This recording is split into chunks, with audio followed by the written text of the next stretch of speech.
particular panel is going to be incredible because we are going to end today's program talking about the hybrid war on China, or what I like to call total war, or the war on what is left of the very concrete victories that people have won over the course of the last century and beyond. But before we do that, I'm just going to go over the program today. We are going to have many speakers coming from online, and we're going to have our first talk by Henry Hakamaki, who is with Iskra Books. He is the co-host of World History, and he is published. He's going to be talking about publishing in independent media as anti-imperialist practice. After him, I am going to talk about the big gap between Western mythology on China and China's actual achievements. Then we'll have Bahman Azad from the U.S. Peace Council. And then KJ No's talk, as you see from the top, the journalist and analyst on geopolitics from the Asia Pacific region will be read by a comrade of ours. And then we will close from a message from my comrade and dear friend Carlos Martinez from the Friends of Socialist China. So we are going to talk about hybrid war right now. And I just want to give a bit of an overview about what hybrid war is. It is total war, and many people have already spoken and talked about elements of hybrid war.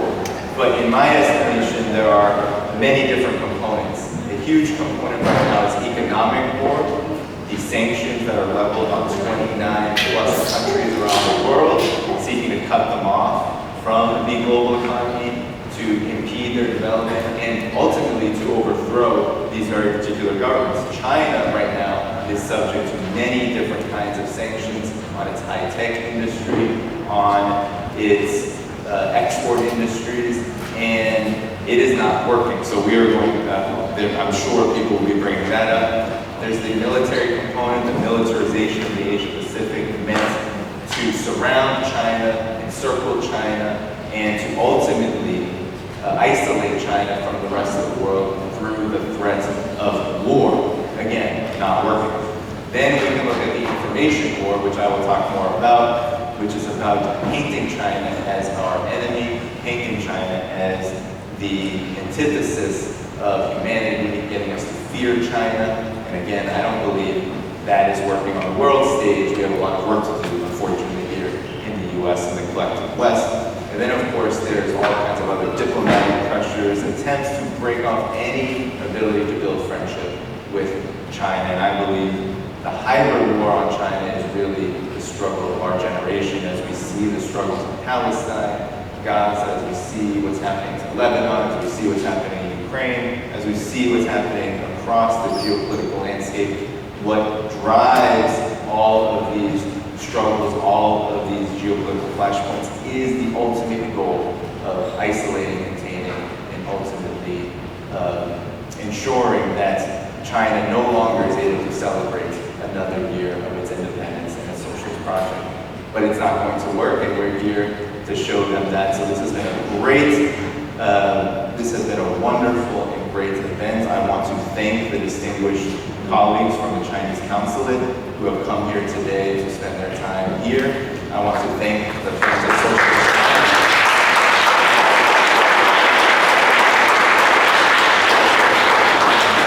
I want to thank the Friends of Socialist China, the organizing committee, for putting this together, and all the hard work from comrades like Creighton Ward, building a great program and a wonderful program, and of course all of you who decided to attend today here in person and online. But without further ado, let's get to Henry Hakamaki of Iskra Books, co-host of World History.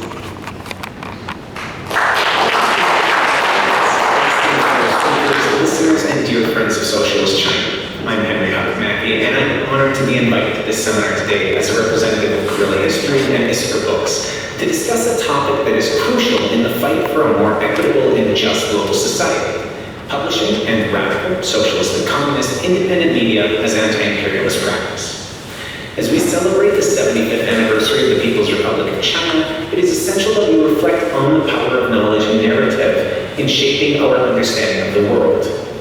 The imperialist West has long dominated the global media landscape, constructing and disseminating narratives that serve to uphold its hegemonic capital. capitalist system. This narrative is designed to obscure the realities of imperialism and to vilify alternative systems such as socialism and communism. It is within this context that the role of publishing and independent media becomes paramount in the struggle against imperialism. The PRC's journey over the past 75 years has been one of monumental achievement and resilience, a testament to the power of a people united under the banner of socialism. Yet, this story is often distorted by the lenses of Western propaganda, which seeks to diminish the significance of China's socialist experiment. To counteract these distortions, we must engage in a rigorous practice of publishing and media creation that provides accurate and nuanced accounts of China's history and its contributions to the global socialist movement. Domenico Lasorda's work, which I have the privilege of co-translating and editing, offers a profound analysis of this phenomenon. In his book, Stalin, History and Critique of a Black Legend, Lasorda deconstructs the prevailing narratives about Stalin and the Soviet Union, revealing how these narratives are not merely historical misinterpretations, but are politically motivated to vilify socialism. His methodology underscores the importance of critically examining sources and questioning the ideological and political motives behind historical narratives. Similarly, in our quest to deepen the understanding of socialism and the PRC, we must challenge the dominant narratives that have been crafted by the imperialist West. This requires publishing works that are not only factually accurate, but also provide a holistic and emancipatory perspective, one that centers the experiences of the oppressed and marginalized, one which highlights the achievements of socialist systems in the face of imperialist aggression, and imagines and critically theorizes a communist horizon beyond the capitalist reality that our historical moment situates us in.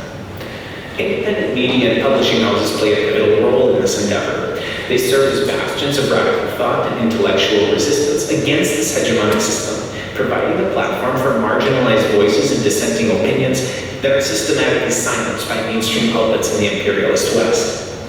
Through the dissemination of such works, we can arm ourselves with the tools necessary to critically assess the information we receive and to resist the seductive allure of imperialist ideology. The construction of narratives is not a passive process. It is an active and dynamic endeavor that is shaped by the prevailing power structures.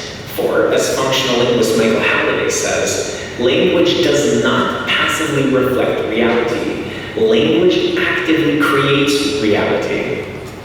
In the case of neoliberal capitalism, the narrative is one of inevitability and superiority, a story that justifies the exploitation of the global South and the dominance of the North. This narrative is embedded in every facet of our lives, from the school textbooks that shape our worldview to the Hollywood films that entertain us. To effectively combat this, we must not only publish, but also promote materials that provide alternative perspectives. This means publishing, translating, and disseminating works from and about socialist countries and the socialist future, amplifying the voices of scholars and activists who offer insights into the successes and challenges of socialist societies, not least of which in the case of China. It means creating media that is accessible, engaging, and capable of reaching beyond the confines of the academic sphere. Our goal is not to create a mirror image of the imperialist narrative, but to dismantle it entirely, to lay bare the mechanisms of power and control that underpin it. By publishing and promoting anti-imperialist scholarship and media, we can empower individuals and communities to see through the fog of misinformation and to embrace the vision of a world free from the tyranny of capital. In the digital age, the battle for hearts and minds has become more complex, but also more vital. Social media algorithms and the monopolization of information by corporate giants have created echo chambers that reinforce existing biases shaped and maintained by the hegemonic reality in which we currently find ourselves. It is our duty to break through these barriers, to introduce nuance into the discourse, and to cultivate a media landscape that is truly democratic and reflective of the diverse experiences of the global majority. This is very much in the mission of Iskra Books, which is an all-volunteer-run, explicitly communist publishing company. Not only is it within our mission to publish materials vital for our struggle, but also to make these works as accessible as possible. Those of you who are familiar with Iskra are no doubt aware that in addition to our low-cost print editions, we offer all of our materials as free, high-quality PDFs on our site, iskrabooks.org. Likewise, Guerrilla History, the show that I co-host and produce, is committed to creating materials beneficial for our struggle through democratizing radical historical perspectives and analyses for free. Many of my esteemed fellow speakers here have been on the show in the past. Ken Hammond, for example, has been on the show 5 times talking about the history of China. Gerald Horn has been on 3 times. Several others have been on the show as well. And no doubt, you will continue seeing the participants here today on the show going forward. As we reflect on the past 75 years of China's socialist construction, let us not forget the importance of our own role in shaping the narrative of the future. By supporting and engaging with independent publishing houses and media outlets, we can ensure that the stories of the oppressed are heard and the truth about socialism and its struggles are not buried beneath the weight of imperialist propaganda. To conclude, publishing and independent media are not just vehicles for information, they are weapons in the fight against imperialism. They are tools that can be wielded to dismantle the ideological edifice that sustains the capitalist world system. Additionally, as Ruel Muller, the editor of Building the People's Art of Selected Works of Trong Chin and Tu Hu, our latest release from Iskra, said, when paraphrasing Chin in a conversation that we had, we don't just provide important literature to the community, but the tools necessary for oppressed voices to make their own. In celebrating China at 75, let us also celebrate the power of knowledge, the resilience of the human spirit, and the enduring belief in a better world, a world where the principles of socialism and solidarity prevail. Thank you.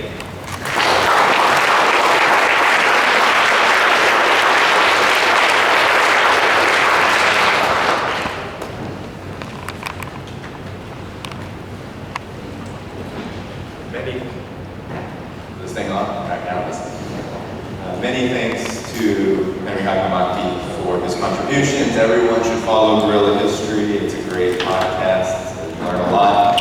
And everyone should also check out Iskra Books, which is a great independent publisher doing publishing that is much needed here in the United States of the West. So, with that said, the next speaker is me. I will talk about China's achievements versus Western mythology. I found this to be important in the discussion of hybrid war because the information war is a huge part of ensuring that the many pillars of this hybrid war are able to continue onward unabated and unchallenged. So one of the biggest ways that we can challenge this information war, the misinformation we hear about China, is by going to China. And it is truly humbling to discuss this occasion of the 75th anniversary of the People's Republic of China when the world is facing a multitude of crises due to hybrid war, due to a global hybrid war led by the United States. Many people have brought up Palestine, have brought up what's happening to Lebanon right now, have brought up the slain leader, resistance leader Hassan Nasrallah. There's also, of course, the meat grinder in Ukraine, this US-NATO failed campaign to strategically defeat Russia. This has all brought the world, including the hybrid war on China, to the brink of a potential nuclear conflict. And I think it's important to recognize that. In hybrid war, a war on the victories that people have fought so hard to win, is the thread that binds these crises together. So, in late August, I traveled to China for the 4th time in as many years and witnessed, once again, what the Chinese people have accomplished in their 75 years of building socialism and building an independent Chinese nation, of what China is increasingly called a rejuvenized Chinese nation, a rejuvenated Chinese nation. Truthfully, in my opinion, it is really shocking, actually, that now traveling to China, one of the most open and globally integrated economically nations in the world, is becoming and has become so controversial over the past decade especially. But when you go to China, the achievements are nothing short of astounding, and you just can't run from them. You can lie about them, but you can't run from them. The streets are clean, the infrastructure is modern, it's very modern. So this was actually the first time I had ridden 2 high-speed rail trains before this, but this was the first time I rode the Fuxing. And this is a high-speed rail that connects Shanghai to Beijing. And for context, that distance is about 1,200 kilometers. This train can go 350 kilometers an hour, and you can get to one end of Beijing to Shanghai in about 4 hours. And just for some context, in the United States, if you want to travel this distance, say New York to Chicago, your fastest train here will be 19 hours. So this feat alone is, I think, incredibly just shocking for many Americans and even Westerners, where there might be high-speed rail in Spain or somewhere else, but the trains are slower. China has now become the world leader in this very key infrastructure development. When I was in China's two most developed cities, Shanghai and Beijing, I was able to interview renowned intellectuals like Zhang Weiwei, who actually participated in this event, and former People's Liberation Army Colonel Zhou Bo. And from their insights, it is clear that China has indeed stood up and is now producing intellectuals and is now producing knowledge that reflects its status as not just a rising global power, but just a global power. China is now asking, what is its responsibility to the world, and what does it mean to lead? And prior to China, so prior to the 75th anniversary, the 75th year of its founding, the impoverished and humiliating position that foreign powers subjected on China raised different kinds of questions of subsistence and just basic dignity. So you can imagine that the enormity of this shift over the past 75 years just cannot be understated. What's striking when you spend time in China is this huge gap between Western media mythology and reality, which is, again, a critical component of this hybrid war. Just take the economy, for example. In the Western media, we hear story after story of China's coming economic collapse. In China, issues and real problems, economic challenges such as lower consumer spending, are viewed differently, not as a sign of collapse, but as the modest pains of a transition period.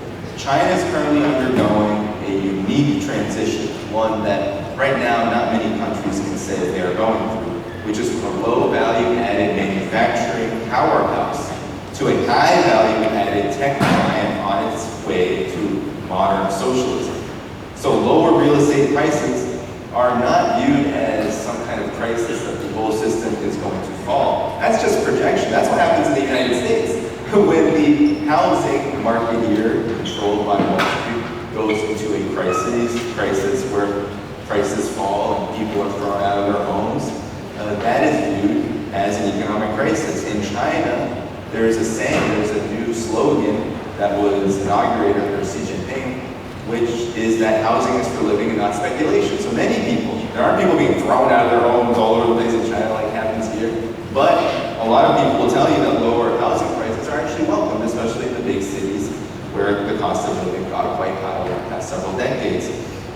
Reduced economic growth, 4 to 6% per year in GDP terms, is not a reason to panic in China, but the outgrowth of a particular plan. And for some context, 4 to 6% growth is still 2 to 3 times higher than Europe and the United States. But this is seen in the Western media as a huge crisis because at one point in the 90s and the early 21st century, China was growing at 10% plus. But the plan that China is undergoing right now is to inject momentum and capital into industries that will make China both the center of innovation on the planet and an economy that can open new heights for the standard of living of Chinese people. And this plan is working. Beyond slightly decreasing rates of GDP growth are explosions of growth in important fields such as renewable energy and high technology development. Huawei just released the first ever trifold phone with iPad-like capabilities, something that is very hard, I think, to imagine for people in the collective West who have never seen such a thing. China's undisputed leadership in the development of new energy vehicles. For example, China not only holds the majority of the world's electric vehicles in general, but about 98% of the electric buses in the entire planet. The fact that renewable energy drives about 40% of all economic growth in China, and the 13 to 14% year-on-year growth of high technology makes China's path toward a modern socialist country increasingly and abundantly clear in contrast to the collapse narratives of the United States and Western mainstream media. China right now is dealing with a historic contradiction not faced by any other country on earth right now: the existence of relative poverty and uneven development in the face of growing abundance and a major drive toward common prosperity. That is, everyone is getting richer, incomes are growing, but it's not even just yet, and it can't be even just yet. Huge sacrifices were made and are still made in order to ensure China has this productive capacity, what Marxists like to call productive forces, necessary to achieve the goals of socialism with Chinese characteristics in an early stage. And now the emphasis is on quality development. So this is where the rubber meets the road on economic growth. It's not a reason to panic when an economy is growing 4 to 6% and quality is emphasized. So when you go to China, like I have just recently, you see this everywhere. Electric vehicles dominate eerily quiet city roads. The smoggy skies of the biggest cities are now blue. Public transit is pristine and cheap at around 50 US cents per ride. China is the land of an overwhelming number of domestically produced apps that can get you anything delivered from a meal to groceries to a mirror in under 30 minutes at an incredibly low price. At the end of my trip, I actually became sick with some mild congestion, and on numerous occasions I had people help me buy traditional Chinese medicine online for just a few US cents to $1, and I would get it in a half hour or less delivered to me. So technology and tourism, you can imagine, are booming, and you can see this when you go to Bund, which I did in Shanghai on a Monday evening, and it was absolutely packed, thousands of people. Some people tell me that it gets up to 1 million people on the Bund on some of the busiest days, and hundreds of thousands easily every single day. Or the lines out the door when new releases of Chinese-made products, such as the Huawei Mate XT, that trifold phone I was talking about, hits the shelves. I got to spend a week in Xinjiang this time around. I've been there once before, but this was my second visit, and it was my most memorable because I visited, and this is a big part of the hybrid war information war on China. I visited an exhibition on the terrorism that happened there in Xinjiang. It witnessed huge displays meant to educate new officials, new police officers, and other people of the horrors that transpired over the course of the period of 1990 and 2016, when thousands of attacks sparked instability and killed or injured thousands. I spoke with academics, business owners, ordinary people, and the threat emerged. Xinjiang is not the nightmare we are told in the Western media. It's more peaceful than it has ever been. It is more prosperous than it has ever been. It is more ethnically unified than it has ever been. This last statement garners the most controversy in the collective West. I spoke with an imam at a mosque. I saw dancing and celebrations in the streets every single day, wherever you went. And I crossed the Belt and Road into Kazakhstan and back in a matter of minutes. There's an open border. There's booming trade between Kazakhstan and the 5 Central Asian countries, Russia included, and China. The wealth of ethnic diversity in Xinjiang, when you go to places like the Kazakh Autonomous Prefecture, and all along its borders, is bringing with it an immense advantage under China's socialist economy, as tradition and culture is not only preserved but elevated to benefit both the increases of income of local people and to integrate the economy of the entire country, and Xinjiang in particular, with their neighbors to the west onward toward the rest of Europe. This is a huge hallmark of the poverty alleviation campaign, but truthfully the Belt and Road Initiative that directly questions the legitimacy of what we see in the information war on China, the but at what cost narrative. How much is this costing? What is the cost of integrating China with the rest of the world? What is the cost of alleviating poverty? What is the cost we hear over and over again of China's particular policies with regard to Xinjiang? Well, actually, the cost is really a benefit. A critical element of the hybrid war on China is ideological. Information war goes hand in hand with the US Empire stated policy on containment. Containment is really just a nice word that sums up the US elite's anxiety about China as not only the biggest perceived threat to US hegemony, but one that is incapable of defeating China in a conventional war. We are being told by every segment of the ruling elite to hate China, to misunderstand China, and to fear China. The more we hate, the more we misunderstand, and the more we fear China, the easier it is for the rest of the hybrid war's economic and military policies to continue unchallenged. But I have the utmost confidence from both my travels and study that China will continue to reach new heights on the path to modern socialism. The Chinese people will defend their sovereignty with every inch of their lives. China's role as leader of the multipolar world will grow by leaps and bounds. It is we, the people here residing in the United States, those of us in this room, those of us watching, those of us who are unable to be in this room, who are not watching, who have the most work to do to win the kind of society that is driven by people's interests rather than naked profit, and peace rather than endless war. This is the biggest contribution we could make to the global class struggle, and indeed, this is China's biggest lesson to us all, because that is what they have won for themselves, and the benefits of their victory being felt far and wide, inside and outside of China. Thank you so much. So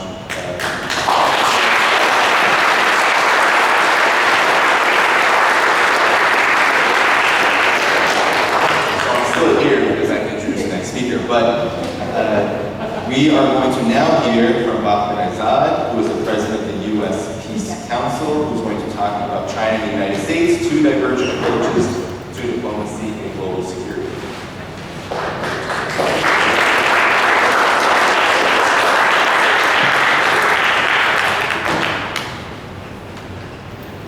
Greetings to our comrades and friends. Allow me to first congratulate, on behalf of the U.S. Peace Council, the organizers of this very important historical celebration of 75 years of China's revolution, which has turned China into a powerful global force for peace and human progress.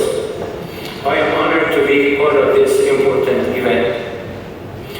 A lot can be said about the magnificent achievements of China, especially during the last few decades, and particularly under the leadership of President Xi Jinping.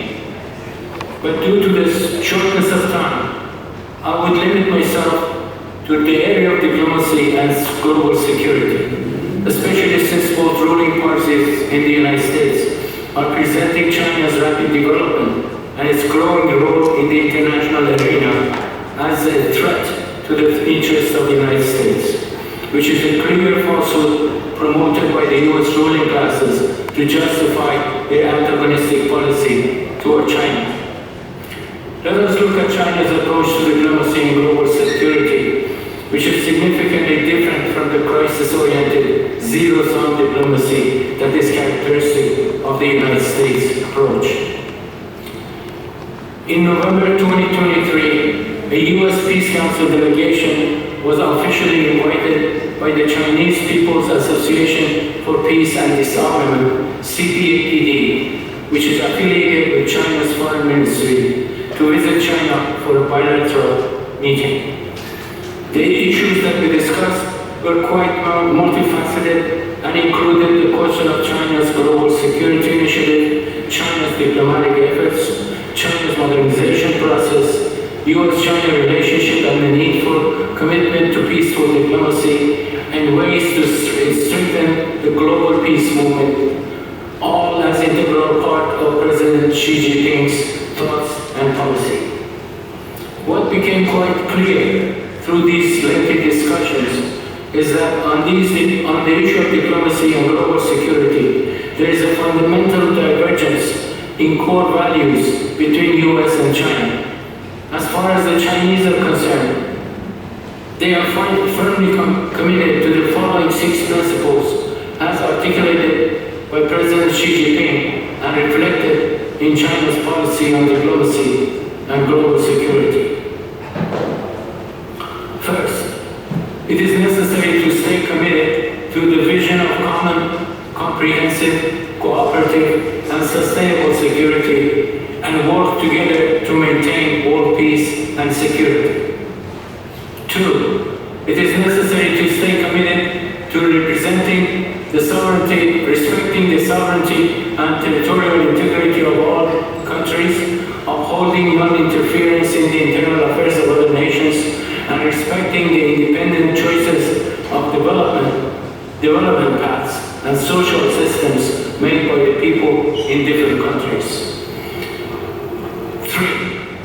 Staying committed to abiding by the principles of United Nations Charter, rejecting Cold War and Cold War mentality, opposing multilateralism, saying no to blood confrontations.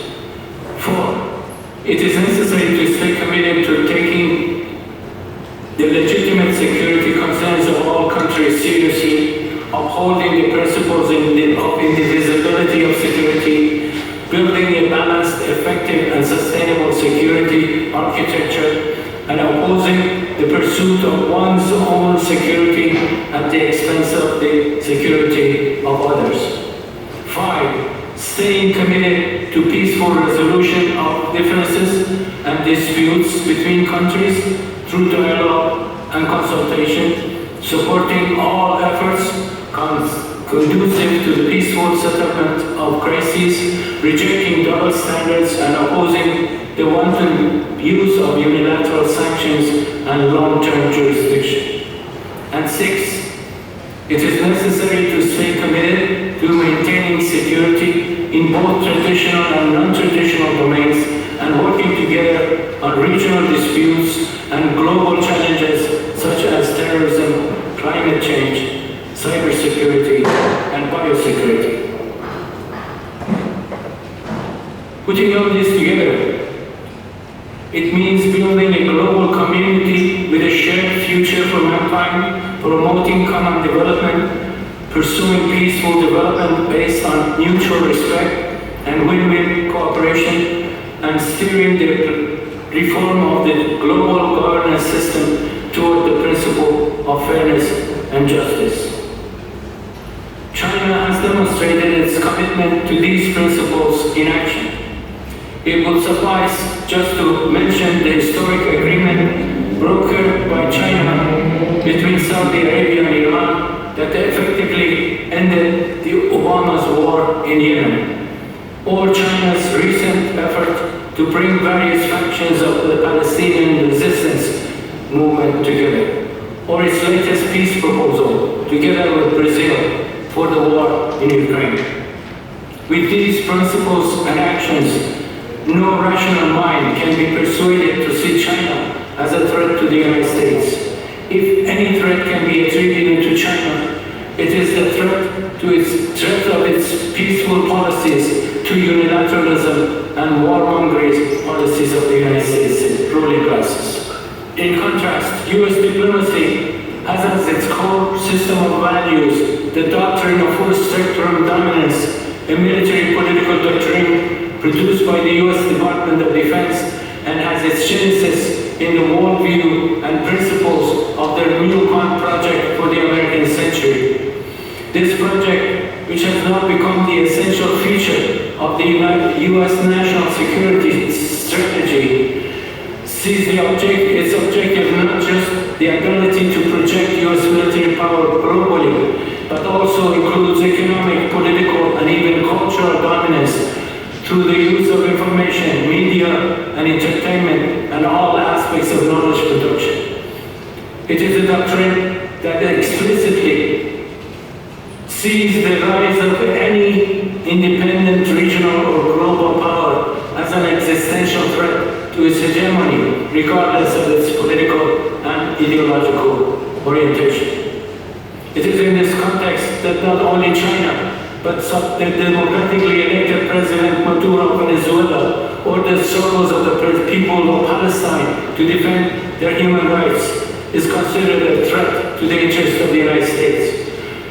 The genocide that is taking place in Palestine right before our eyes at the hands of the US and Israel, with the rest of the world unable to bring the perpetrators of this crime of genocide to justice, is a graphic example who is the real threat to our world today.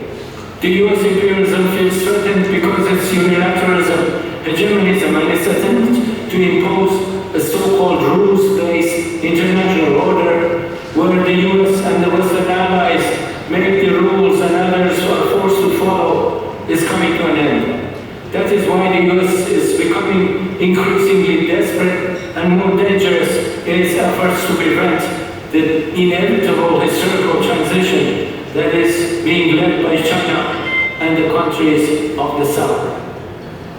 It is therefore the US imperialism, not China, that constitutes the threat to peace and security of the world. It is our responsibility to open people's eyes to this critical fact. Thank you.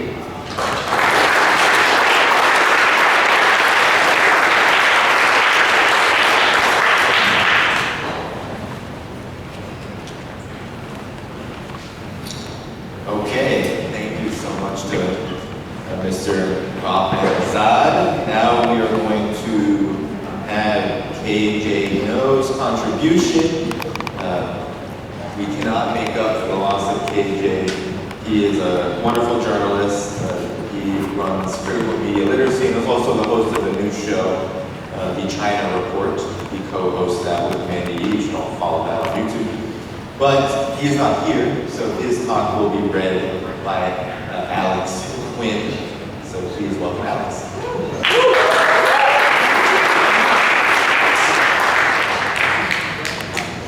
Can everyone hear me all right?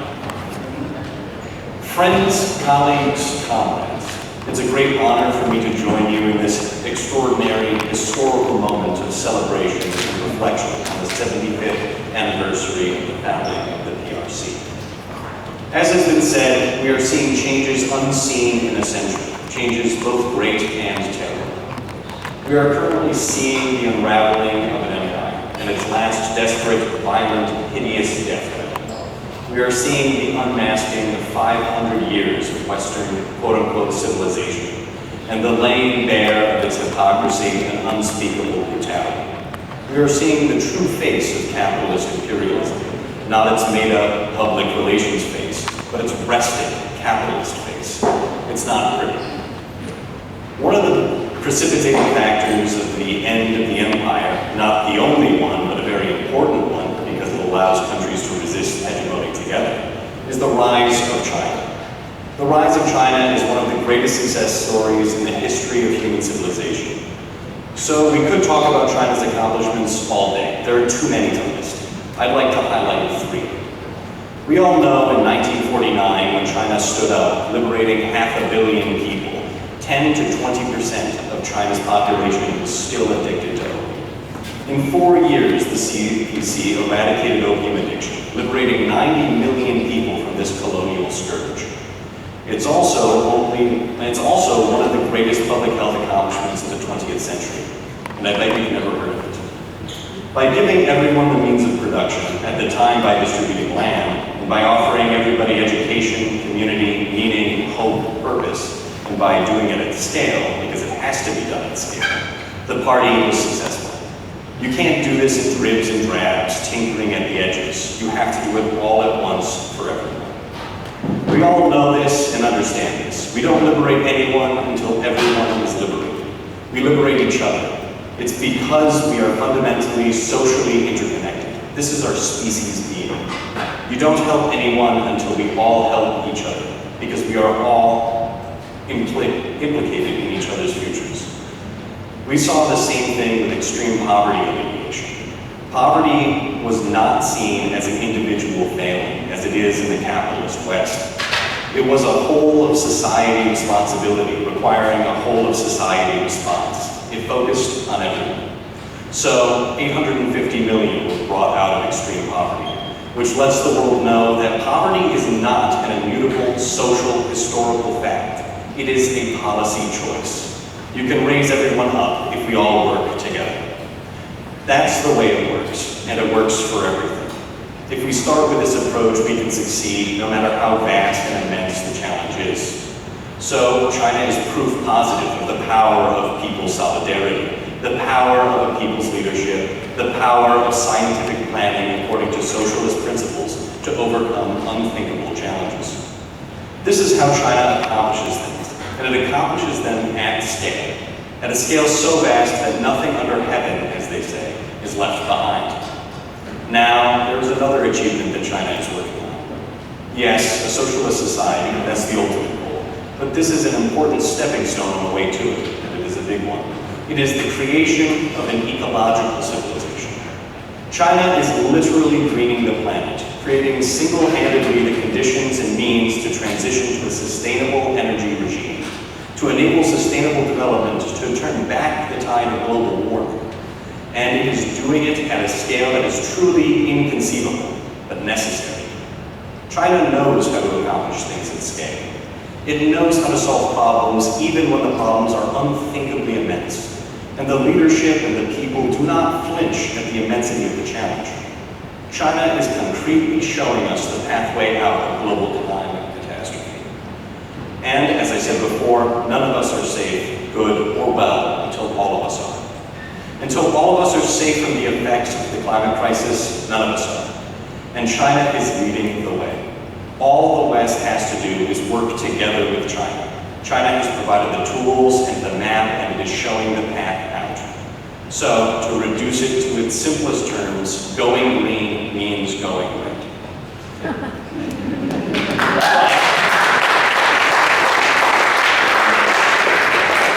But, and there is a but, going green is going right.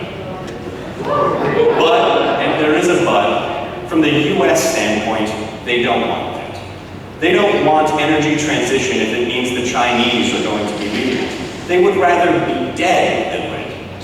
The US would rather burn up the planet than give China its place in the sun. If China is on the side of renewable energy, then the US has to be firmly on the side of global warming. It's more important to beat China than to beat global warming. We can see that right now in the massive sanctioning of Chinese sustainable technologies that could shift the balance. If the planet heats up, we're all dead. But if China cools the planet and saves the world, then we are no longer the coolest. And that's worse than death. That's how the leadership in the US thinks. So we can't talk about China's successes without talking about the US hostility towards China.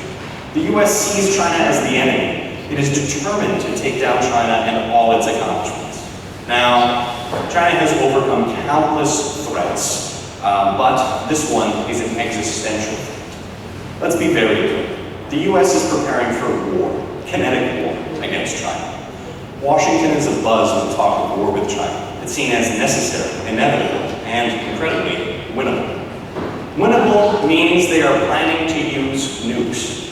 We see with Palestine and now Lebanon that there are no limits to the depravity of what the imperial ruling class will do to stay in power. Nothing is off the table. Nothing is too humane, too brutal, too illegal, too dangerous. Nothing shocks the conscience.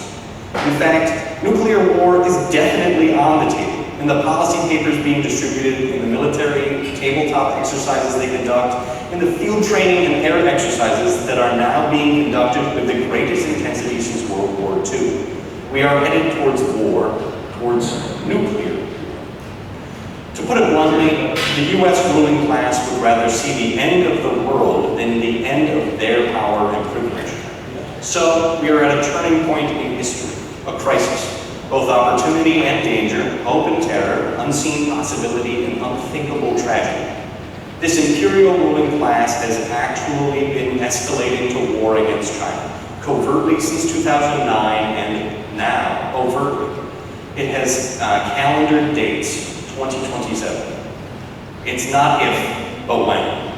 Now there are three distinguishable steps on the way to war. One, the first is information war. Inventing the enemy and then demonizing it. Manufacturing consent, shutting down opposition, like you shut down the skies before bombing. We're being fire-hosed and carpet-bombed with lies about China. The second is shaping the theater logistically for war, with arms, alliance, exercises, material, fuel, preposition stocks, and troops. The third is provocation. There is non-stop provocation by the U.S. in the TW Strait, the ECS, the SCS, on the Korean Peninsula, everywhere. This follows the increasing, expanding gambit and intensity of proxy war in Europe, and in the genocidal terror in the Middle East, and in the building war momentum in the Pacific. Kurt Campbell, Biden's Asia czar, and the architect of the pivot, has threatened to unleash, quote, a magnificent symphony of death, end quote, across a unified field of war. And we can all see and feel the shutting down of anti-war dissent, of opposing voices and alternative media. That's a key characteristic of the information war, silencing opposition, silencing voices of peace. It's like taking out anti-aircraft batteries and imposing a no-fly zone. You shut down the skies before you drop the bombs. You shut down the opposition before you drop the narrative bombs. You attack opposition to war, attack those who want good relations with China or negotiations. You attack divergent voices and platforms in order to create a no-think zone, no critical thinking, no dialogue, no peace. The US literally seeks full spectrum dominance in all domains of war, but especially in the space domain. Outer space, cyberspace, and information space, mental space. It literally seeks to occupy your mind. So resistance in this critical moment at the most fundamental level begins with first not letting your mental space be occupied, colonized, dominated. It means resisting the narrative dominance of the dominant narrative. That China is threatening the world, that war is thinkable, that war is justified. It means resisting the normalization of war, of genocide, of terror, of atrocity, of lies and propaganda. We can all be vectors of this transmission of lies, of propaganda, or we can impede its transmission. So it's incumbent on all of us to re-engage in the mental martial art of critical thinking. We strengthen our psychic immune system against this type of mental violence, this mental virus, this colonization of our mental spaces. We reorient, deoccupy ourselves, we kick out the colonizing narratives, and we recommit to seeking truth from fact. What we need to do is tune up our critical thinking engines constantly with the precision tools of wit, humor, parody, perspective, content, and facts. The flip side of this is that we can also spread the facts and the truth, as we are doing together today. Share the truth. The rise of China and the liberation of the global South is not a threat to the peoples of the world. It is a transformative moment of hope for human history. But the stakes are immense.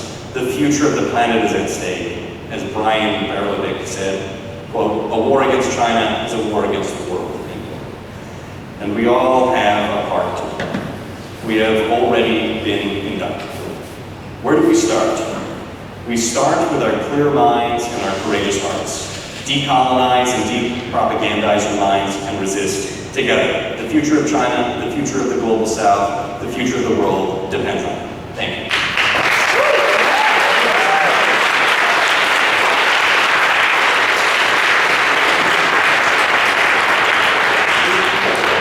Thank you, Alex, for reading that, and I told you KJ would be good. So next, we actually have a special contributor addition to this panel, Mr. Amwali Clay of the December 12th movement, talking about Zimbabwe looks east.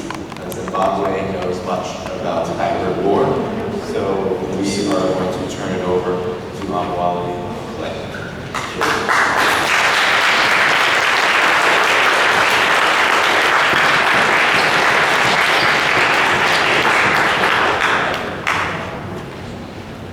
Well, I'm all wired up.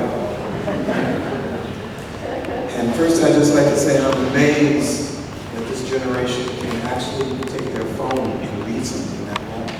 I can't see it. Anyway, thank you for inviting me.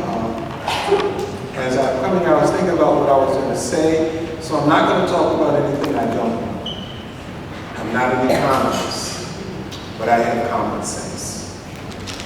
Africa cannot develop without socialism, and socialism cannot develop without Africa.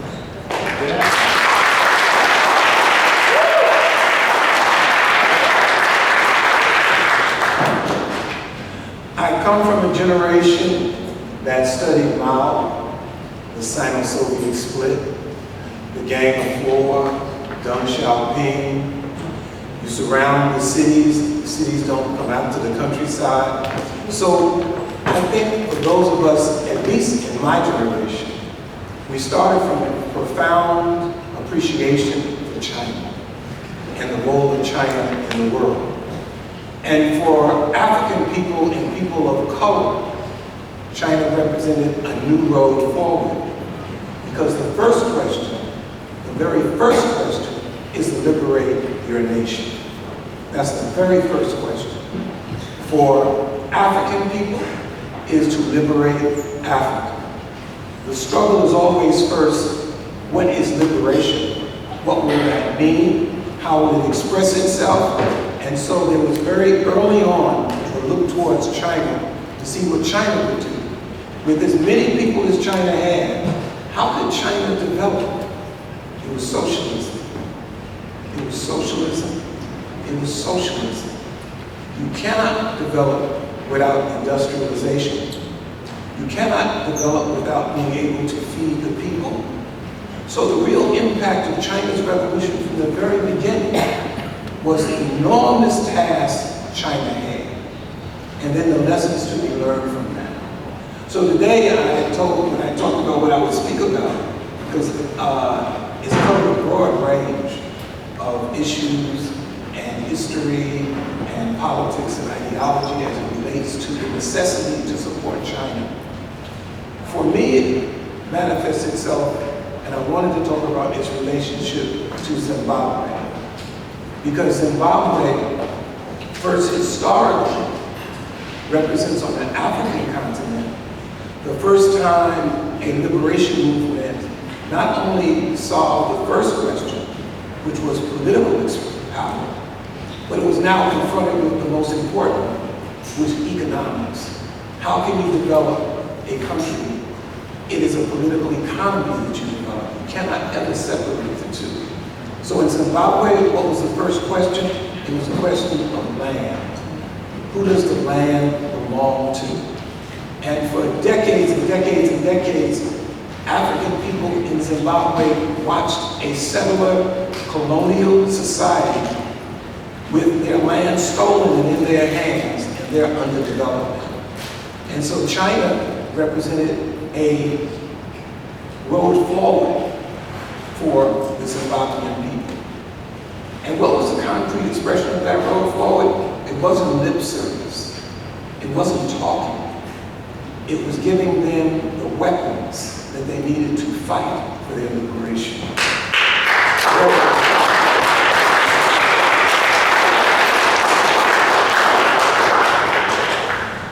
As everyone knows, the AK-47 was the general weapon of the end of colonialism. It fired in all conditions. In fact, it showed the superiority over the M16, which used to always jam when American soldiers in war. But you could put the AK-47 in the mud and bring it back up and it still fought, which was once again demonstrating the superiority of socialism over capitalism. That's right. Now, it might seem like a small thing unless you're in the bush getting ready to attack a colonial settlement encampment, but it's very critical. The Chinese gave the liberation movements arms to liberate themselves, fundamental and key. The other thing that happened was, and I think it's important, because I had a chance to, in fact, let me just back up a second. My wife just back up a second. I've been to China on a number of occasions. Probably the most beautiful occasion I had was on my way to Pyongyang. And let me tell you about the train ride. I think it was like 23 hours, you know? But one of the things they did, you can't really understand a country that's developing by looking at the city. You have to go to the countryside, where the culture is, where the people are, struggling to take science over the elements to produce. So I had a chance to go across China by train. I don't necessarily recommend it, it's the plane, but it's an experience. to see the peasants in the countryside come to the train, get supplies and stuff, and you kind of say to yourself, boy, what a different life it would be if I lived here. When I wake up in the morning, what would the agenda be? When I go to bed at night, what would the agenda be? But it did give me a sense of the enormity of China, just the enormity of China, and therefore the task that the only thing that could resolve this development was the building of a party, a organization, a weapon, an instrument to organize the people. And so I think that was another contribution that China made to the developing liberation movements, was the necessity of a party. And that party, not one to apply ideology and politics from someone else to you, but a party that the principles were the same, but it must be applied in a concrete analysis of concrete conditions. And so my experience in terms of traveling in China and talking to the people in China, we're very close friends with the ambassador from Ghana to China, who's based in Beijing. And his own analysis of what was happening in China and the benefits of that translated to the Ghanaian people were important. So China was a beacon to national liberation, straight ahead. China survived the outcome of the Sino-Soviet split because we know what happened with the demise of the Soviet Union. Just straight up, China represented a road forward for us against revisionism and backing off the question that people make revolution. In fact, we all remember countries want independence, nations want liberation, the people want revolution. And so those were lessons that were really burned into the minds and hearts of people in the liberation struggles. So for Zimbabwe, what did that mean? For me, my experiences in Zimbabwe certainly started under President Robert G. Mugabe, who actually helped build the Zimbabwe Revolutionary Party and participated in its leadership. In fact, for China and Zimbabwe's, I guess, relationship after the liberation struggle, I think it's next year, it'll be 45 years of the relationship between China and Zimbabwe in terms of two independent countries. But for Zimbabwe, the question was, once they decided to take the land,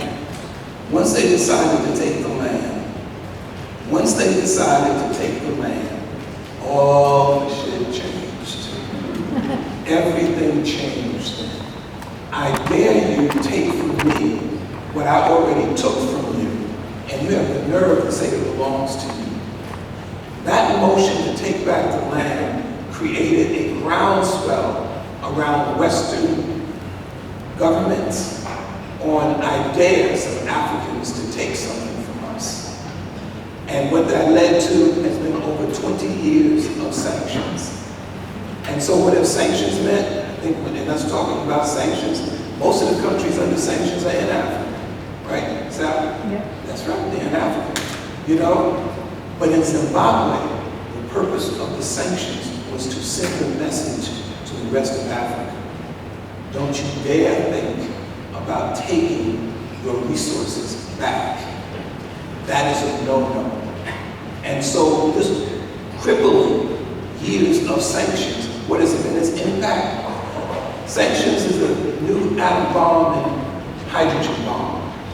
It stops you from being able to participate in the global economy. It stops you from being able to get things that you don't produce that are critically needed in terms of healthcare, in terms of agricultural products, all of the things you need to build a country. That's what the sanctions are there to do. And as they said in Washington one time for Zimbabwe, is to make their economy scream.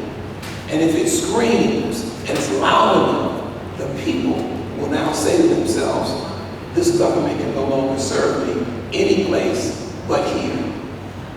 And so China plays now the most critical role in Zimbabwe. It was President Mugabe who developed the policy, a very critical policy that much of Africa is following now, which is the Look East policy.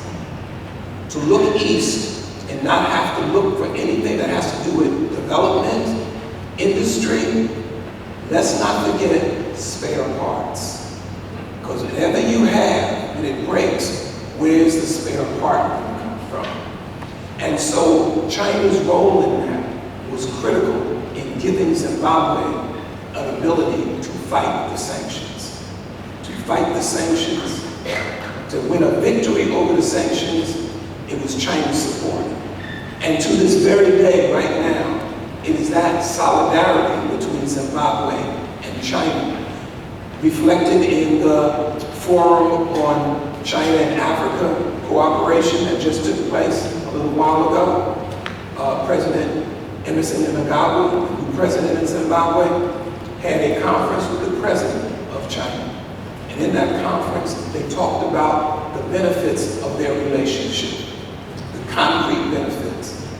Now, on the Wami news, first and foremost, I'm a Pan-Africanist. So to be clear,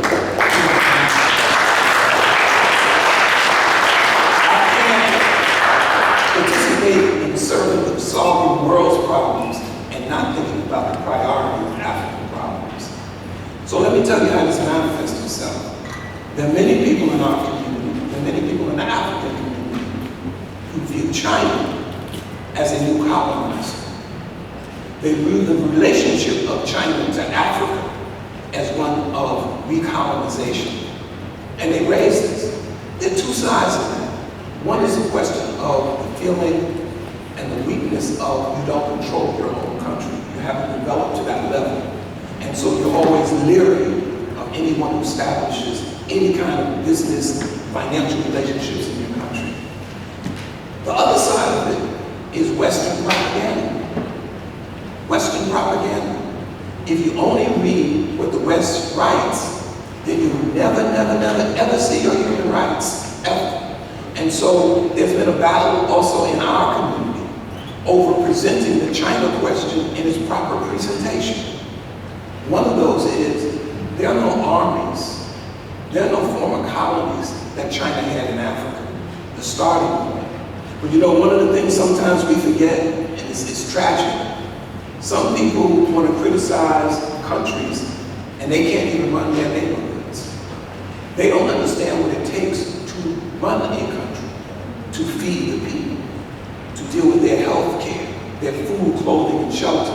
Those are immense challenges. And so if you're going to talk about China and its relationship to Africa, and specifically to Zimbabwe, what comes to mind is the question of that relationship is not perfect. As Cabral said, tell no lies and claim no easy victories. It's not perfect. There are places in Africa, none yet that I've observed so far in Zimbabwe in particular, but where the Chinese businesses have been kicked out. They've been kicked out for unfair business practices. They've been kicked out for corruption and such. And what happens when that goes down? The Western propaganda machine takes 1 and makes it 10. It takes 20 and makes it 2,000. Corruption and mismanagement and racism, and those are part of the world fabric right now until we change it. But in the main, the far main, China has been exemplary in terms of development. There's a thing called concessional loans. Does anybody know what a concessional loan is? Yeah. You do. Straight ahead, because I didn't know what it meant. I was riding up here on the train. I went to know, Larry, what's a concessional loan? Because it said China is giving Africa these concessional loans. I said, well, what the hell is that? You know? But they're fair trade loans. Loans that are not based on the extraction of a profit. In fact, they're not profitable loans. They're loans that are more tied to the question of services.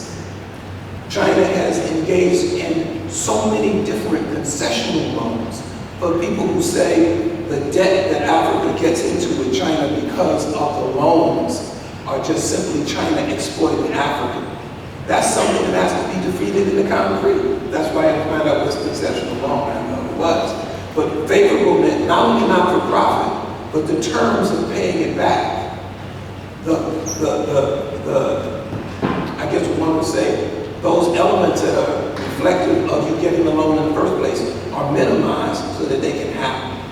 So I've learned that when you want to talk about country-to-country relationships, it's not an abstract question. If you want to know, you have to really go and investigate that. It's not enough to go, yeah, everybody's down, but to actually look, because the efforts that China makes in Africa and the benefits that Africa gets in its contributions to China, because it's not a one-way street. Zimbabwe has one of the largest lithium resources in the world. Zimbabwe just had one of the greatest gold resources in the world. Zimbabwe, one of the main elements is tobacco. You know, although we always used to say that mouths smoke too much. We always said that. But the bottom line is a two-way street. But we should know what the street is, because they will, as things develop, and I think as the comrade who raised earlier spoke, this issue around nuclear war is a serious one. I told Sarah when she had written an article in the newspaper in China when she talked about the ruling class in this country. And I told her that. I said, when she said it, I said, that's so true. They would rather see no world than a world without them. They can't even conceive of the idea of a world without them. And that's extremely dangerous. And I think as the comrade pointed, Biden just realigned the strategic nuclear force in the United States toward its upcoming relationship and developments with China, which means, as the comrade said, they're preparing for war. They're preparing for war. And you almost say in your mind, how could somebody conceptualize that, but they're preparing. And so I think, as I said, socialism cannot exist without Africa, and Africa cannot exist without socialism. And so for Zimbabwe, tell no lies, claim no easy victories. They're struggling inside Zimbabwe for which way forward. The example of China is a very powerful one. One of the things that got exchanged in this recent forum on China-Africa was the idea of what has China's experiences been in party building. What's its experiences been on the question of party organization and development. Those are lessons you learn over time. And the Zimbabweans are taking up some of those lessons to help streamline how they serve the people in their country. In fact, their new party conference is getting ready to take place next month. They actually said, we've streamlined it, we've learned some lessons from China on how to be more efficient, how to be more organized, and therefore how to be more productive. Those kind of lessons are tremendous lessons in country-to-country relationships in that regard. And so I didn't come to like spew out numbers that I wouldn't know, you wouldn't know whether they're true or not true. I mean, if I said 29% of Zimbabwe's production went up last year, what would that mean? Should it have been 50? Or should it have been 15? You know what I mean? So I didn't really come to that. I really came to just say that in my historical experience, in terms of the fight to build a party, the fight to build socialism, is that China is a weapon for the world's people against imperialism. And the Chinese people have demonstrated that this large amount of people, you know, and it's just as an aside, people say the only country in the world that can survive a nuclear war would be China. So you almost say to yourself, the madness of American and Western imperialism is madness in that sense. But the bottom line is, the Chinese people have demonstrated over the decades that it stands on the side of humanity, it stands on the side of history, and that they will win. And that for me, Omowale Clay, the chair of the December 12th movement now, and many of you who knew our comrade, Sister Viola Plummer, who passed this year, she would say to our Chinese comrades that solidarity forever. Solidarity forever. And my last comment would be to say that the building that we're sitting in right now, this one right here, and as I look on that wall of Malcolm X, I want to say to my comrade who's no longer with us, Olive Armstrong, that this building would not be here if it wasn't for the organizing of the Black consciousness movement to stop the city from tearing this building down. That's right. And we will not rest until there's a plaque up in this building honoring our home struggle, because it wasn't supposed to be here. This was supposed to be a biogenetic research center.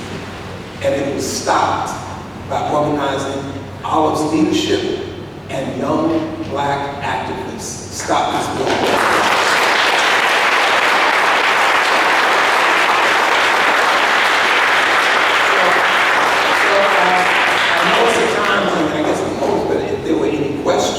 But I don't know if we have time for that. Well, and Monica shaking her head. No. You know, that everybody already knows now that Monica and Larry Holmes and I go back when we were little children.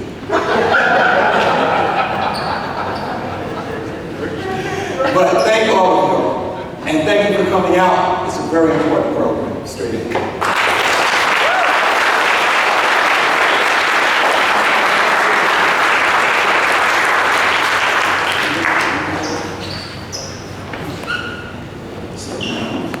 This panel is the embodiment of what it means last but not least. To what Wally was saying, I was actually in Beijing during FOCOC, during the Forum on China-Africa Cooperation. I wasn't covering it, was accidental, but I happened to be in Beijing. It was actually the last day I was there. The traffic was ridiculously horrible. Beijing is known for certain hours being terrible, just like all day long. Why was it?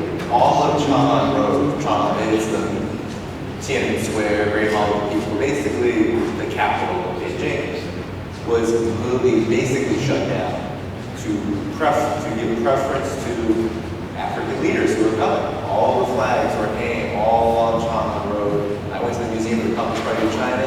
There was a red carpet laid out for when African leaders were going to visit. So this, even just that alone, just shows the embodiment of what China is doing around the world versus what happens here in the US. Well, there were probably many back issues that arose in US Congress due to all of the standing ovation that Benjamin Netanyahu received during his last visit to Washington, D.C. That's the big difference here. I just want to emphasize that before introducing my dear comrade Fred Carlos Martinez, who's going to give a special video message of Friends of Socialist China, a report from the London meeting, which just occurred as well.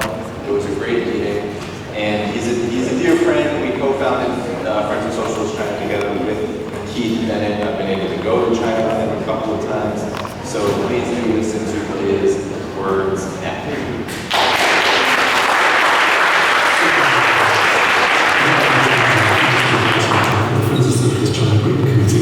On the occasion of your rally marking the 75th anniversary of the People's Republic of China. We held our own celebration in London yesterday in a historic venue, Bolivar Hall, a beautiful meeting and concert hall that's owned by the Venezuelan Embassy. The hall was packed, almost each of the 140 seats was occupied, and we had wonderful contributions from the Venezuelan ambassador to the UK, Victor Esencia, the Cuban ambassador to the UK, Mr. Alejandro Swanto, Mr. Zhao Fei from the Chinese Embassy, Policy Bulo, First Secretary of the Embassy in the Lao People's Democratic Republic, Chinese public intellectual Zhang Weiwei, China Daily journalist Chen Huang, well-known British politician George Galloway, and a whole host of speakers from the progressive movement in Britain, activists, authors, trade unionists, and journalists. We had sessions on China, multipolarity and the rise of the global south, China's road to socialism, and standing up against the new Cold War. And of course, we denounced the so-called state terrorism of Israel, fully backed by the US, fully backed by Britain, in assassinating Israel President as well, and waging genocidal warfare against the Palestinian and Lebanese people. We also launched a new book, People's China at 75, The Flag Stays Red, which is edited by Keith Bennett and myself. And there was a copy of the Morning Star, the only socialist daily newspaper in the English-speaking world, with a special 12-page supplement put together by Friends of Socialist China, which is very nice. I think everyone that came to Bolivar Hall went away enthused to take this solidarity work more seriously. And I think it's fair to say that there was a consensus that we should do this type of activity, these conferences and whatnot, more often. without having to exaggerate or boast, I think we achieved something somewhat historic. It's been many years, probably more like many decades, since there was an event of this scale in Britain in solidarity with China and in support of Chinese socialism. Certainly, we're already thinking about future events. So, why do we call the event?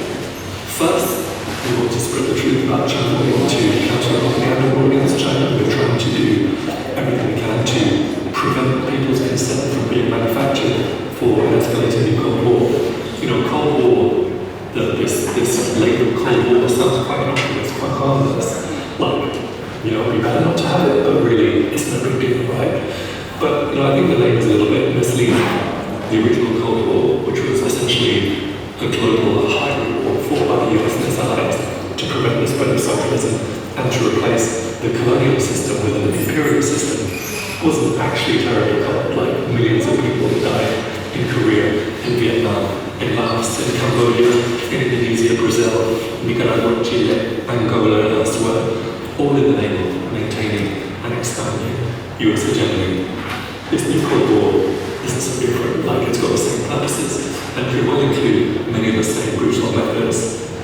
It's already got a major military component in the form of US attempts to create an Asian NATO via AUKUS, via Quad, via Japanese rearmament, via support for separatism in Taiwan, via a string of military bases, via troop and weapons deployments in Japan, South Korea, Guam, Okinawa, Australia. There's clearly a significant element within the ruling class in the US, and specifically the US, that sees outright war with China as their last chance to slow down or ideally reverse China's rise and to really pursue what we for the 21st century. So we consider it hugely important to tackle that anti-China propaganda, which is really war. Secondly, as socialists, we aim to explain China's socialism, to clear up some misunderstandings about China that can be so easily found in the Western left. Apart from anything else, look at what China's achieved in terms of poverty alleviation, in terms of breaking out of underdevelopment and becoming a science and technology powerhouse, in terms of leading the way in humanity's common struggle against climate catastrophe. It's unprecedented what China has done. Does anyone imagine for a second that would be possible if China would just like another capitalist country? And if so, why haven't other capitalist countries done it?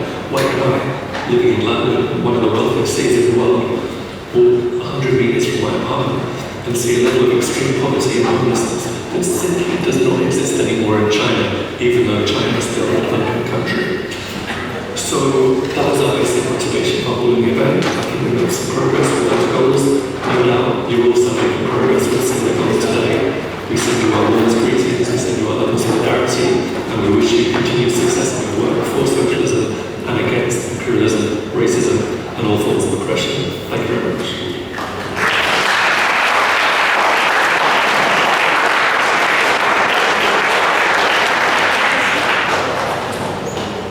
So that actually ends the official speaking portion of this panel, but I did want to bring up Sarah Flounders, who's part of the organizing committee, who will give a few ending announcements, and then I will come back and close. So, Sarah.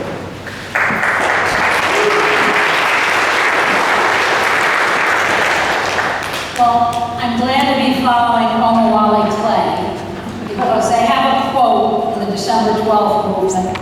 How are we going to do it? The hard way. How are we going to do it? The hard way. Sarah. Now, come on. Come on. That's how you're going to act in front of our comrades? How we going to do it? Now, that goes for our takedown right now. The Malcolm X Benny Shabazz Memorial Center. This is now a Black History Museum with no funding. That means it has no staff. That means everyone here today is the staff. So how are we going to do it? We're all going to do it. We're all going to do it. We're going to be part of the cleanup. We got to fold up and take down all these tables. We actually got to get them down to the basement, but we have an elevator. But we can do this, all of us together, most of us. If you got to rush somewhere else, we'll understand. But before we do that, we have a beautiful banner that was made by good comrades in Boston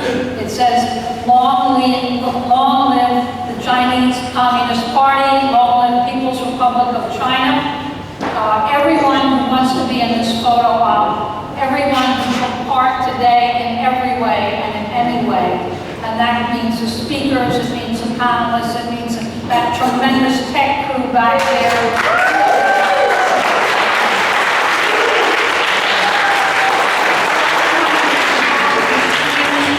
I even hope the folks who were downstairs on registration and security could dash up the stairs. Really, let's all get into this photo. Everyone who did this incredible food, we